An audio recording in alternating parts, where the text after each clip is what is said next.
Effect of liberalisation पे बात हो रही थी कि इकोनॉमी में क्या इफेक्ट हुआ, तो बैकग्राउंड देखेंगे, उसके मेजर स्टेप्स देखेंगे क्या थे और कॉजेज देखते पहले। तो कॉजेज क्या थे 1991 में इकोनॉमिक क्राइसिस के? प्रोटेक्शनिस्ट ट्रेड पॉलिसीज थी, 300% ऑफ टैरिफ था, लाइसेंस कोटा परमिटिंग राज था, है ना, इम्पोर्ट सब्सटीट्यूशन स्ट्रेटजी थी, fiscal mismanagement, low forex reserve था, external shock, gulf war, oil spike, USSR disintegration हो गया था। तो एलपीजी रिफॉर्म्स में क्या हुआ? Major steps in LPG reform. तो abolition of industrial licensing, delicensing हो गई, एमआरटीपी एक्ट रिफॉर्म हो गया, threshold asset limit for monopoly scrapped, FDI liberalisation. Financial sector reform हुए, नरसिम्हा कमेटी ने रिड्यूस एसएलआर सीआरआर ये सब किया, reduced devaluation and convertibility, disinvestment of PSUs, end of licensing Raj in trade। Achievement क्या थी liberalisation की? Micro economics and physical domain में GDP growth search हुआ, फिजिकल कंसोलिडेशन हो गया। फाइनेंशियल सेक्टर में क्या हुआ?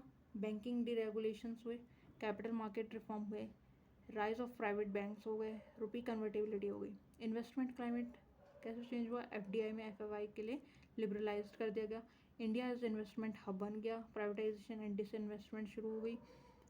कंजप्शन एंड डिमांड में क्या चेंज किया गया? या हमें क्या अचीवमेंट मिली इस डोमेन में? पर कैपिटल इनकम राइज हुई, डिमांड लेड ग्रोथ हुई, ई कॉमर्स बूम हो गया, लाइफस्टाइल एंड एस्पिरेशन की ग्रोथ हुई।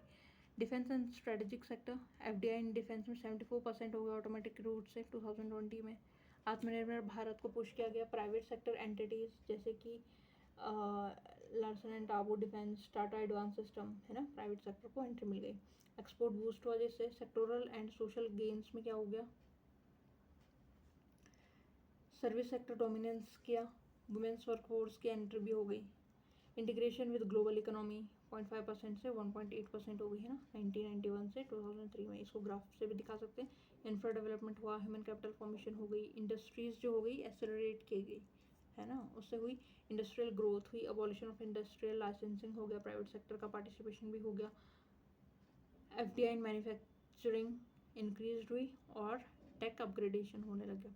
लेकिन साथ साथ इतने सारे अचीवमेंट के होने के बाद भी हम कह सकते हैं कि कुछ नेगेटिव्स भी हुए हैं, जैसे कि इनकम इनइक्वालिटी हुई, एग्रीकल्चर एंड रूरल डिस्ट्रेस हो गया, है ना, अनइवन ग्रोथ हुई, डिक्लाइन इन पब्लिक इन्वेस्टमेंट हो गई, इनइक्विटेबल बेनिफिट पॉलिसी नेगलेक्ट हो गई, एम्प्लॉयमेंट एंड जॉबलेस ग्रोथ हुई।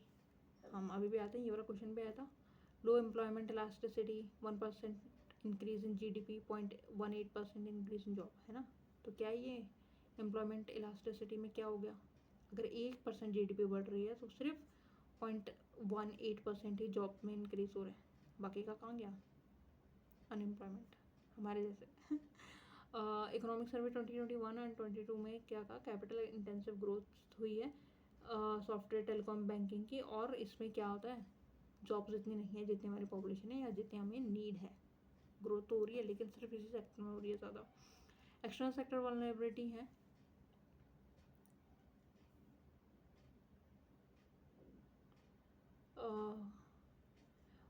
ऑयल डिपेंडेंस हो गया, एक्सपोर्ट स्लो डाउन हो गए, merchandise export 12.7% decrease in 2023, capital flight risk हो गई, फिजिकल एंड पॉलिसी ऑटोनॉमी जो होती है इम्बेलेंस हुई, इफेक्ट कोऑपरेटिव फेडरलिज्म, है ना, इससे क्या बोल रहा है? कोऑपरेटिव फेडरलिज्म में इफेक्ट पड़ रहा है।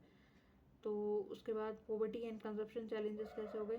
एमएस अहालुवालिया 1991 रिफॉर्म में कहा था कि did not result in growth of employment opportunity, uneven poverty decline हो रही है। क्रोनी कैपिटलिज्म भी इससे क्या हो गया? इंक्रीज होता जा रहा है।